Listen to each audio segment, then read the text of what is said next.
পাকা তালের এই সিজনে একবার হলো এইভাবে এই পিঠাটি বানিয়ে খেয়ে দেখুন। বানানো যেমন সহজ, খেতেও দুর্দান্ত লাগে।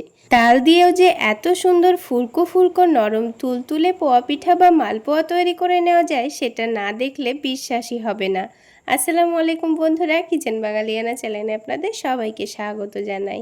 তো পোয়া পিঠাগুলো তৈরি করে নেওয়ার জন্য এখানে একটা ছোট সাইজের পাকা তাল নিয়ে নিয়েছি। এবার প্রথমে তালের খোসাগুলোকে ভালোভাবে ছাড়িয়ে নিতে হবে।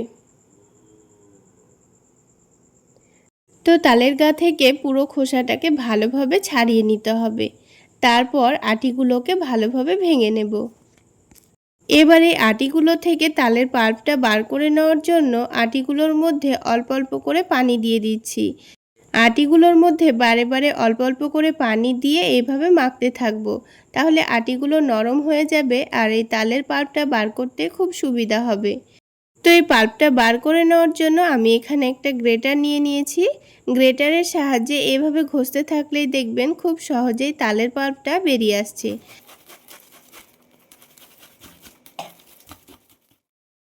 তো দেখুন বন্ধুরা, তালের পাল্পটা পুরোটাই বের করা হয়ে গেছে।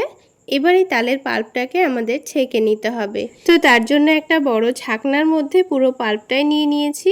এবার হাত দিয়ে কিছুক্ষণ ভালোভাবে ঘষতে থাকবো, তাহলেই পুরো পাল্পটা খুব সুন্দর ছাকা হয়ে যাবে। তো দেখুন বন্ধুরা, পাকা তালের পাল্পটা খুব সহজেই ছাকনা দিয়ে ছেঁকে নিয়েছি। এবার এই পাল্পটাকে আমি এখন এক সাইডে রেখে দেব।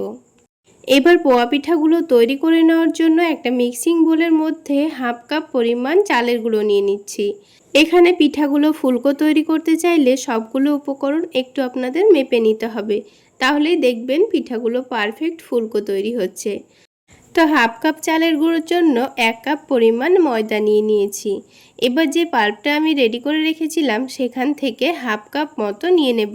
এখানে আবার খুব বেশি তালের পাল্প নিয়ে নিলেও কিন্তু পোয়া পিঠাগুলো ফুলকো তৈরি হবে না, তাই অবশ্যই আপনাদের মেপে নিতে হবে। আমি এখানে মেজারমেন্ট কাপ মেপে নিয়েছি, আপনারা চাইলে যে কোনো বাটি মেপে উপকরণগুলো নিয়ে নিতে পারেন। এবার এখানে হাফ কাপ তালের পাল্পটা দিয়ে দিলাম। তারপর ওই হাফ কাপ মতোই চিনি দিয়ে দিচ্ছি। চিনির পরিমাণটা আপনারা আপনাদের পছন্দ মতো কমিয়ে বা বাড়িয়ে দিয়ে দেবেন। এবার এখানে সামান্য পরিমাণ লবণ দিয়ে দিয়েছি।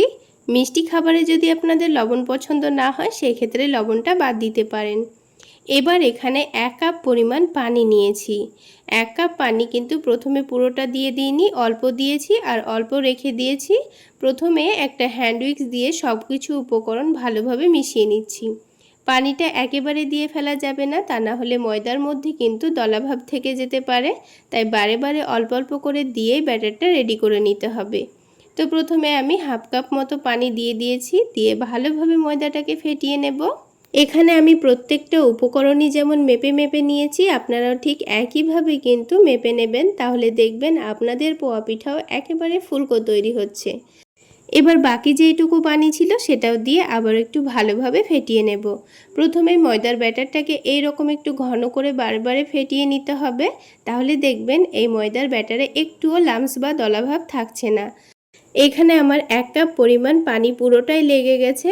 আরও হাফ কাপ পানি নিয়েছি, তারপর অর্ধেকটা পানি দিয়ে দিয়েছি। দিয়ে আবার একটু ভালোভাবে ফেটিয়ে নেব। এখানে যেহেতু চিনি দিয়েছি, তাই চিনিটা গলে গিয়েও কিন্তু এই ব্যাটারটা একটু পাতলা হয়ে যাবে, তাই ব্যাটারটাকে একটু ঘন থাকা অবস্থাতে কিন্তু ফেটিয়ে রাখতে হবে। তো আমাদের হাফ কাপের অর্ধেকটা পানি দিয়েছি আর অর্ধেকটা রেখে দিয়েছি। তো এখানে আপনাদের 1 কাপের থেকে একটু বেশি বা কমও পানি লাগতে পারে, সেটা আপনারা বুঝে নিয়ে দিয়ে দেবেন। এবার এই ব্যাটারটাকে আমাদের 15 মিনিট মতো রেস্টে রাখতে হবে। 15 মিনিটের বেশি রাখলেও ভালো, কিন্তু অবশ্যই 15 মিনিট মতো রেস্টে রাখতেই হবে। তো দেখুন 15 মিনিট পর ব্যাটারটাকে আবার একটু ভালোভাবে ফেটিয়ে নিচ্ছি, আর চিনিটাও কিন্তু খুব ভালোভাবে গলে গেছে। তো 2 মিনিট মতো এই ব্যাটারটাকে ভালোভাবে ফেটিয়ে নিতে হবে। রেস্টে রাখার পর কিছুক্ষণ ফেটিয়ে নিলে দেখবেন পিঠাগুলো খুব সুন্দর ফুলকো তৈরি হচ্ছে। তাই এই ব্যাটারটাকে অবশ্যই একটু ভালোভাবে ফেটিয়ে নেবেন। এখানে কোনো রকম বেকিং পাউডার দেওয়া ছাড়াই কিন্তু আপনারা ফুলকো ফুলকো পোয়া পিঠাগুলো তৈরি করে নিতে পারবেন। তার জন্য পিঠাগুলোকে ডুবো তেলে ভাজতে হবে। আর তেলটা অতিরিক্ত গরম করে ফেলা যাবে না, আবার খুব বেশি যেন ঠান্ডাও না থাকে। গ্যাসের ফ্লেমটা মিডিয়ামে রেখে তেলের মধ্যে এক ফোঁটা দিয়ে দেখলাম, দেখুন ব্যাটারটা দেওয়া মাত্রই খুব সহজে উপরে ভেসে উঠবে। তখনই কিন্তু আমাদের তেলের মধ্যে ব্যাটারটা দিয়ে দিতে হবে। ব্যাটারটা যখন তেলের মধ্যে দেব তখন কিন্তু লক্ষ্য রাখতে হবে তেলটা যেন অতিরিক্ত গরম না হয়ে যায়, আবার খুব বেশি ঠান্ডাও না থাকে। তো এখানে আমি পিঠাগুলো ছোট ছোট করে তৈরি করে নেব, সেই জন্য চামচে মেপে মেপে দিয়ে দিচ্ছি। তবে আপনারা যদি বড় করে পিঠাগুলো বানাতে চান তাহলে যে কোনো একটা কাপ মেপে ব্যাটারটা দিয়ে দেবেন। তো একদিকটা হালকা হয়ে এসেছে, এবার উল্টে দেওয়ার পর দেখুন পিঠাটি কত সুন্দর ফুলকো তৈরি হয়েছে। এবার গ্যাসের ফ্লেমটা মিডিয়াম থেকে লোতে করে দিতে হবে। তারপর পিঠাটিকে উল্টে পাল্টে একটু ক্রিস্পি করে ভেজে নিতে হবে। যদি খুব বেশি ক্রিস্পি পছন্দ না হয় তাহলে গ্যাসের ফ্লেমটা মিডিয়ামে রেখে ভেজে নেবেন। খুব সুন্দর কালার চলে আসলেই পিঠাটিকে ভালোভাবে তেল ঝরিয়ে নিয়ে তুলে নিতে হবে। একটু ভালোভাবে তেল ছেঁকে না নিলে আবার এর মধ্যে তেল থেকে যেতে পারে। তো দেখুন পিঠাটি কত সুন্দর ফুলকো তৈরি হয়েছে। ঠিক একইভাবে আমি আপনাদের আরও একটি পিঠা তৈরি করে দেখিয়ে দিচ্ছি। এখানে যতবারই পিঠাটি তৈরি করার জন্য ব্যাটারটি তেলের মধ্যে দিই না কেন, বারবার লক্ষ্য রাখতে হবে তেলটা যেন অতিরিক্ত গরম না থাকে। যদি অতিরিক্ত গরম থাকে তাহলে গ্যাসের ফ্লেমটা একটু বন্ধ করে দিয়ে তেলটা হালকা ঠান্ডা হয়ে গেলে তখন ব্যাটারটি দেবেন, দেখবেন পিঠাগুলো খুব সুন্দর ফুলকো তৈরি হচ্ছে। আর অতিরিক্ত গরম তেলে পিঠার জন্য ব্যাটার দিয়ে দিলে কিন্তু পিঠাটা এরকম ফুলকোও তৈরি হবে না, আর দেখতে খুব একটা ভালোও তৈরি হবে না। তাহলে বন্ধুরা দেখলেন তো আরও একটি পোয়া পিঠা কিন্তু একই রকমভাবে ফুলকো তৈরি হয়েছে। সবগুলো পোয়া পিঠায় এইরকমই ফুলকো তৈরি হবে যদি আমার এই রেসিপি ফলো করে আপনারা তৈরি করেন। 100% গ্যারেন্টি দিয়ে বলছি, আমার এই রেসিপি হুবহু ফলো করে যদি আপনারা পোয়া পিঠাগুলো বানিয়ে নেন সঠিক পরিমাপ সহ, তাহলে দেখবেন আপনাদের পোয়া পিঠাও ফুলকো তৈরি হচ্ছে। তাহলে বন্ধুরা দেখুন একটা একটা করে সবগুলো পোয়া পিঠায় দেখুন কত সুন্দর ফুলকো তৈরি হয়েছে। এইভাবে বানালে পোয়া পিঠাগুলো যেমন ফুলকো তৈরি হবে তেমনই নরম তুলতুলে, মুখে দিলেই মিলিয়ে যাবে, খেতে দুর্দান্ত হয়। একবার এইভাবে পাকা তালের পোয়া পিঠা বানিয়ে খেলে দেখবেন তালের এই সিজনে আবার বানিয়ে খাবেন। তাহলে বন্ধুরা আজকের এই পাকা তালের ফুলকো ফুলকো নরম তুলতুলে পোয়া পিঠা রেসিপি আপনাদের কেমন লাগলো অবশ্যই কমেন্ট সেকশানে জানাবেন। আর ভালো লাগলে একটা লাইক শেয়ার করে দেবেন।